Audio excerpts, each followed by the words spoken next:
Hello दोस्तों, कैसे हैं आप सब। उम्मीद करता हूँ आप सभी लोग बढ़िया होंगे और आप लोग अपने एग्जाम्स की तैयारी बहुत ही अच्छी तरीके से कर रहे होंगे। तो आप लोगों का स्वागत है आज की एडिटोरियल की क्लास में। और हम लोग आज पढ़ने वाले हैं एक और बढ़िया सा एडिटोरियल जो आप लोगों के इंग्लिश के प्रिपरेशन में काफ़ी ज़्यादा हेल्प करने वाला है। तो सब जिन लोगों को नहीं पता, सबसे पहले मैं आप लोगों को बता देता हूँ कि आखिर हम लोग एडिटोरियल पढ़ते किस तरीके से। तो देखो, ये एक एडिटोरियल है जो है जनरेशनल शिफ्ट। ये द हिंदू का एक एडिटोरियल है। ओके। नेपाल के ऊपर है ये, जो नेपाल में रिसेंटली जो इलेक्शंस हुए हैं और उसके बाद जो नई सरकार बनी है उनके बारे में यहाँ पर बताया गया है कि पहले वो सरकार कैसी थी, मतलब जो पहले की सरकार थी उसके बारे में बताया गया है, पहले के जो पीएम थे उनके बारे में बताया गया है, और भी कई सारी चीज़ें बताई गई हैं।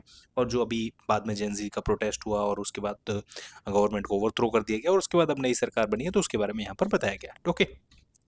देखो, ये कुछ ऑल अबाउट यहाँ से आप लोग समझ सकते हो कि आखिरकार ये किस बारे में है। जो ये पुराने लीडर्स थे, जैसे एक मिनट, इसमें नहीं दिखेगा शायद है। देखो, ये जो पुराने लीडर्स थे इनमें से किसी को भी सरकार ने, मतलब लोगों ने चूज नहीं किया है, और यहाँ पर एक नई सरकार, ये नए यहाँ पर पीएम बन के सामने आए हैं। ओके, तो कुछ पॉइंट्स में आप लोग समझ सकते हो, या चीज़ें समझ सकते हो। ओके, तो ये सब चीज़ें हैं यहाँ पर समझने वाली, ठीक है। ओके, चलो। देखो, सबसे पहले हम लोग यहाँ पर कुछ वोकेबलरीज कर लेते हैं। वोकेबलरी पता होनी चाहिए, तभी आप लोग को सॉरी, जो भी आप लोग लेक्चर सॉरी ट्यूटोरियल देखेंगे तो उसको आप लोग बहुत ही अच्छी तरीके से समझ पाएंगे, ठीक है। चलो, सबसे पहला है अप एंड। अप एंड मतलब होता है किसी चीज को पूरी तरीके से उलट देना, पलट देना। ओके, इस तरीके से होता है ये, ठीक है। ओके, आज का सॉरी सॉरी इसमें ना इंग्लिश के मीनिंग्स नहीं है। इंग्लिश में मीनिंग्स नहीं है, आज काम चला लो आप, कल से मैं वो लगा दूंगा, ठीक है। देखो, ओवरटर्न, ठीक है। ओवरटर्न होता है पूरी तरीके से बदल देना। यहाँ पर देखो, एक तरीके से यहाँ पर सरकार के बारे में बात की जा रही है। जो रिसेंटली जो नेपाल में सरकार बदली है ना, यहाँ पर उसके बारे में बात की गई है, पूरी तरीके से बदल दी है। डिसरप्ट या ओवरथ्रो। ओवरथ्रो मतलब होता है ना सरकार को, मतलब एक तरीके से किसी को ओवरथ्रो कर देना, मतलब हटा देना उसकी पोजीशन से। जैसे कोई, मतलब पहले से एक गवर्नमेंट थी, उस गवर्नमेंट को ओवरथ्रो कर दिया गया, मतलब उस गवर्नमेंट को पूरी तरीके से हटा दिया गया, तो जिससे बोल सकते हैं हम अप एंड। अप एंड, ठीक है। स्टेबलाइज किसी चीज को स्टेबलाइज कर देना, मेंटेन करना, प्रिजर्व करना, ये वही चीज है। देखो, the new party up ended the traditional political system. तो जो नई पार्टी है उसने अप एंडेड कर दिया, यानी पूरी तरीके से बदल दिया है जो traditional political party system Nepal में चला करता था, उसके बारे में यहाँ पर बात की जा रही है, ठीक है। अगला, इनस्टेबिलिटी। इसका मतलब होता है अस्थिरता, मतलब किसी तरीके की सर्टेनिटी नहीं है, बैलेंस नहीं है, वो चीज़ है यहाँ पर, ठीक है। अनसर्टेनिटी, वॉलेटिलिटी या disorder. Stability, balance and consistency. उम्मीद करता हूँ ये वर्ड आप लोगों को अच्छे से पता होगा। Political instability can slow down economic development. Clear. चलो आगे। डिसीसिव। डिसीसिव का मतलब होता है एक तरीके से कि डिसीसिव का मतलब होता है कंक्लूसिव, ठीक है। डेफिनेट या फर्म। एक तरीके से कह सकते हो कि आप लोग कि अ, एक तरीके से कह सकते हो कि जो क्या है, इसके लिए एग्जांपल दूं मैं आप लोगों को। हाँ, एक तरीके से मान सकते हो कि जैसे जनता का निर्णय एकदम निर्णायक आया, ठीक है ना। जनता का निर्णय एक तरीके से क्लियर, जैसे जनता ने वोटिंग की और क्लियरली इस पार्टी को मेजोरिटी से जिता दिया। डिसीसिव डिसीजन, ठीक है, एक तरीके से कह सकते हो। The voters gave a decisive mandate. Mandate मतलब होता है एक तरीके का आदेश, ठीक है ना, टू द न्यू पार्टी, ठीक है। भरोसा, आदेश ऐसे कह सकते हो। डिसीमेटिंग, इसका मतलब होता है किसी चीज को डिस्ट्रॉय कर देना। डिसीमेटिंग मतलब डिस्ट्रॉय कर देना, नष्ट कर देना, खत्म कर देना, बर्बाद कर देना। डिवास्टेट या र्यून। स्ट्रेंथन, बिल्ड और प्रोटेक्ट, ठीक है, ये इसके एंटोनियम, सॉरी हाँ एंटोनियम है। The new political movement decimated many traditional parties. मतलब जो नया पॉलिटिकल मूवमेंट आया है उसने कई सारी ट्रेडिशनल पार्टीज पुरानी जो थी उन सबको बर्बाद कर दिया। क्लियर। ओके, रिगमेरोल। रिगमेरोल एक तरीके से होता है कॉम्प्लिकेशंस, बहुत ज़्यादा कॉम्प्लिकेशंस किसी चीज़ में आती हैं तो वो होता है रिगमेरोल। जैसे आप लोगों के सिलेक्शन में कई सारे रिगमेरोल हैं, ठीक है, काफ़ी सारी प्रॉब्लम्स हैं। प्रीलिम्स किसी का हो जाता है, किसी का मेंस नहीं होता, किसी का प्रीलिम्स हो जाता है, ठीक है, तो वो सारी दिक्कतें हैं। Clear. Hassle, lengthy process, simplicity, clarity. Okay, people are tried of a political rigmarole in the country. Okay, entrenched. Entrenched मतलब होता है किसी चीज़ की रूट, एक तरीके से कह सकते हो रूट के बारे में बात की जा रही है। Okay, establishment, deep rooted, okay, और इनग्रेन्ड। एंटोनिमस क्यों है, टेम्पररी, वीक और अनस्टेबल।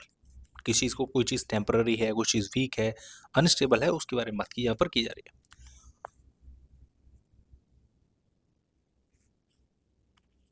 देखो, the youth protested against entrenchment corruption, यानी कि जो नेपाल में जो प्रोटेस्ट हुए थे ना वो करप्शन के लिए हुए थे एक तरीके से, जो बहुत ही डीप रूटेड में करप्शन जमा हुआ था, बसा हुआ था, ठीक है, पार्टीज के द्वारा। तो उन सबको एक तरीके से उसको उखाड़ फेंकने के लिए, उन चीज़ों के लिए यहाँ पर ये चीज़ की गई थी। क्लियर? चलो, अगला है पेट्रोनेज। पेट्रोनेज मतलब होता है एक तरीके से किसी को एक मतलब सपोर्ट करना। पेट्रोनेज मतलब जैसे कि patronage politics often harms democracy, मतलब एक तरीके से अगर पक्षपात कर दिया जाएगा तो वो खतरनाक होती है चीज़ें, जैसे सपोर्ट, फेवरिज्म या बैकिंग। इसका एंटोनिम होता है अपोजिशन और नेग्लेक्ट। अगला, केयर टेकर गवर्नमेंट होता है इंतरिम सरकार। जब तक कोई भी नई गवर्नमेंट फॉर्म नहीं होती तो तब तक इंतरिम सरकार बनाई जाती है। ये आप लोगों को समझ में आता होगा आई थिंक। मैंडेट, आदेश, जनता का आदेश होता है ये। अथॉरिटी, अप्रूवल या कमांड। रिजेक्शन, रिफ्यूजल, इसका ये मैंने आप लोगों को वैसे ही पहले पढ़ा दिया। अगला है फ्रस्ट्रेशन, जो आप लोगों को भी होती है, सब लोगों को होती है, जब आप लोगों का प्रीलिम्स हो जाता है, मार्क्स नहीं आते, कोई का 0.5 से रह गया, 0.25 से रह गया, किसी का 1 मार्क से रह गया, किसी का 1.5 से मेंस रह गया, ठीक है ना, किसी का फाइनल सिलेक्शन रह गया 1 मार्क्स से, 0.25 मार्क्स से, ठीक है। तो वो चीज़ है, वो फ्रस्ट्रेशन जो होती है। क्लियर? चलो, अब हम पढ़ते हैं ये पूरा का पूरा, यहाँ पर मैं आप लोगों को पढ़ाता हूँ, ठीक है, एडिटोरियल। चलो शुरू करते हैं। In a country that has seen political instability following every election since multi party democracy was restored in 1990।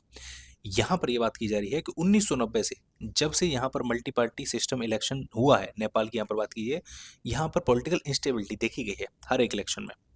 Nepali voters have finally delivered a decisive mandate, ठीक है, यानी जनता का आदेश, in favour of a relatively new party. अब एक नई party आई है और उसको यहाँ पर बहुमत बहुत अच्छी तरीके से दिया है, मैंडेट, ठीक है। 5 मार्च को यहाँ पर इलेक्शन हुआ।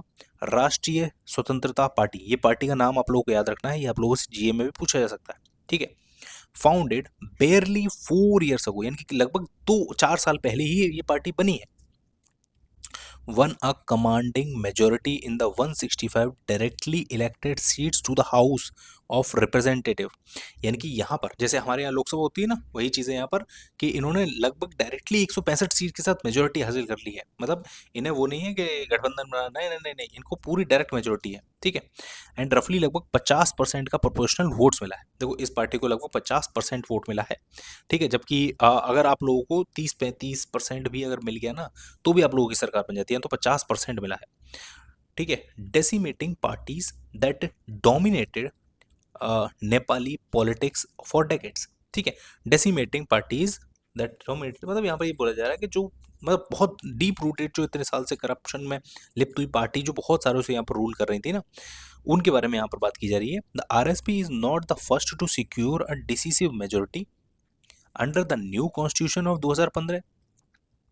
आरएसपी जो पार्टी है ना, वो पहली पार्टी नहीं है जो मतलब जिसको मेजोरिटी हासिल हुई जब से 2015 में कॉन्स्टिट्यूशन बना है। 2017 में जब इलेक्शन हुए थे तो first election held under the federal framework and the left alliance of the communist party of Nepal, जो के पी शर्मा ओली की पार्टी थी। Communist party of Nepal Maoist centre held the Pushpa Kamal Dahal Prachanda won close to the 2/3 majority and two parties merged to form the Nepal communist party. देखो यहाँ पर वो बात की जा रही है कि जब 2017 में पहली बार जब इनका जो कॉन्स्टिट्यूशन रिवाइज हुआ था, उसके बाद जो इलेक्शन हुए थे फेडरल फ्रेमवर्क पे, तो जो लेफ्ट विंग अलायंस की पार्टी थी कम्युनिस्ट पार्टी ऑफ नेपाल, जिसके लीडर थे K P Sharma Oli ji, and the communist party of Nepal जो माउस सेंटर वाली है, पुष्प कमल दहल प्रचंड, उन्हें भी 2/3 मेजोरिटी प्राप्त हुई थी, ठीक है। चलो, but the union was voted in 2021। What followed was the familiar rigmarole, ठीक है, रिगमारोल पढ़ाया था मैंने आपको। Rigmarole of shifting alliances and a carousel of Prime Minister, Mr. Oli, Mr. Dahal and Nepalese Congress Sher Bahadur Deuba with non able to anchor stable government. देखो मैं आपको बताता हूँ यहाँ पर क्या हुआ था ना, जब से ही 2017 से इलेक्शन होना शुरू हुए, तो यहाँ पर होता क्या था ना, एक तरीके से रिंगा रिंगा रोजेस वाला यहाँ पर कहानी हो गई थी कि भाई कोई भी सरकार को बहुमत तो मिल जाता था, लेकिन वो लोग ना यहाँ पर सरकार को चला ही नहीं पाते थे। मतलब पूरे समय तक सरकार नहीं चल पाती थी। सरकार में मतलब नो कॉन्फिडेंस मोशन आता था, फिर दूसरा प्राइम मिनिस्टर बन जाता था। और जो ये तीन थे ना, मिस्टर के पी शर्मा ओली, पुष्प कमल दहल प्रचंड एंड शेर बहादुर देउबा, ठीक है, तो यही तीनों में मतलब चल रहा था कुर्सी का खेल। मतलब कभी ये प्राइम मिनिस्टर बन जाते थे, कभी वो बन जाते थे, कभी वो बन जाते थे। और सरकार के मतलब इन चीज़ों से ना मतलब जनता तीनों से ही परेशान हो चुकी थी बहुत ज़्यादा, और ये लोग आपस में खेले जा रहे थे, तो इसीलिए सरकार को उखाड़ के फेंक दिया जनता ने।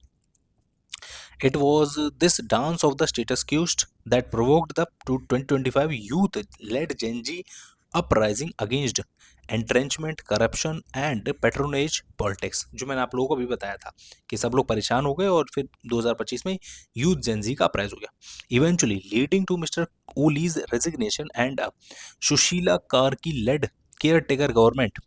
Mrs. Kargi credibly oversaw a largely peaceful election within a compressed time frame. मतलब यहाँ पर बोला जा रहा है कि जो सुशीला कार्की जी थी उन्होंने केयरटेकर गवर्नमेंट संभाली उसके बाद और उन्होंने पीसफुल एक तरीके से पीसफुली इलेक्शन भी कंडक्ट कराए टाइम फ्रेम के अंदर. The result shows that the Gen Z protest were no flash in the pan Balendra Shah. ठीक है ना, तो ये अभी नए प्राइम मिनिस्टर बनेंगे बलेंद्र शाह. ठीक है. Entry transformed the RSP's fortune, a former rapper who stormed into politics by winning the 2022 Kathmandu मेयरियल, मतलब ये काठमांडू के मेयर थे 2022 में, जीते थे इंडिपेंडेंट निर्दलीय मतलब. Mister Shah joined the RSP in January and became the prime minister candidate. Okay, बढ़िया है भाई. 35 साल के हैं ये अभी. पॉलिटिकल करियर डिफीटेड 74 साल के केपी शर्मा ओली को नियर 50,000 वोट से इन स्ट्रॉन्ग होल्ड झापा. ठीक है, झापा एक जगह है, वहां पर उनको हराया. Mister Shah was the choice of the Gen Z. Okay. Protester when they demanded a generational shift in political leadership and a decisive break from a Oli, Dahal and Deuba trio का. ठीक है, मतलब इन तीनों की जगह किसी और को चुना गया है यहाँ पर. वो ये है कि जनरेशनल एक बहुत समय से ये चीज़ चली आ रही थी तो उसको तोड़ा गया. ठीक है. The scale of RSP's victory, including a clean sweep of all 15 seats in the Kathmandu Valley, 15 पूरी सीट मिली कोई, is a powerful expression of a young electorate. ठीक है, काठमांडू की मतलब काठमांडू इनकी कैपिटल है इसलिए. Electorate frustration. This is a verdict against the incestuous patronage politics, endemic corruption and the dire मतलब कोई खतरनाक इकोनॉमी, खतरनाक. ठीक है, इकोनॉमी मतलब भयानक एक तरीके से तो भयानक खतरनाक कह सकते हो condition that have driven Nepalese to work abroad. मतलब इनकी वजह से हो क्या रहा था, करप्शन वगैरह की वजह से, कि जो नेपाल के लोग थे ना उनको बाहर जाना पड़ रहा था दूसरे देशों में काम करने के लिए, क्योंकि अपने यहाँ काम हो ही नहीं रहा था, मिल ही नहीं रहता इनको. वेदर द आरएसपी जो पार्टी है and mister Shah can translate this sweeping mandate into the institutional reform and economic revival that Nepal desperately needs remain to be seen. देखो, यहाँ पर ये बात बोली जा रही है कि अब जो नए प्राइम मिनिस्टर आए हैं उनको पूर्ण बहुमत मेजोरिटी मिला है, वो तो चाहते हैं कि अब एक रिफॉर्म हो, इकोनॉमिकल रिवाइवल हो नेपाल का.